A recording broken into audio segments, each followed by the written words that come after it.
এই যে মায়াবী ঝর্ণা ভাই, ঘুরতে আইবেন আর মায়াবী ঝর্ণা ফিরি ফিরি আছে সুইমিং পুল, বুঝছেন? সুইমিং পুলে অবরোধ মন ভৈরা গোসল করবেন। এই যে ঝর্ণার নিচে দেখছেন, এটা আসলে প্রাকৃতিক ঝর্ণা। এটা হচ্ছে আমাদের সিলেট জমলংয়ের মায়াবী ঝর্ণা, বুঝছেন? এটা আসলে অনেক উঁচুতে, আপনারা এখানে কেউ আসতে পারবেন না অবশ্যই। আপনারা আসার রাস্তা চিনবেন না, এটা ইন্ডিয়াতেই আছে, বুঝছেন? এটাতে এখানে আসা এলাও না, এটা বাংলাদেশের বাইরে পড়ছে, এটা ইন্ডিয়ার অনেক ভিতরে পড়ছে, তো এখানে আসা এলাও না সবার। আমরা অনেক কষ্ট করে আসছি, আমরা 3 বন্ধু। এই যে আসছে, আমার সাথে আসছে শাহান, তারপরে এই যে আমি আছি, আমার পিছনে আছে নয়ন, এই যে আমার পিছনে আছে এমনি নয়ন।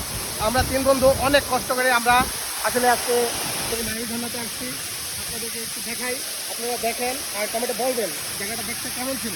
সবাই একটু কমেন্টে বলবেন এটা কেমন ছিল। শান্তি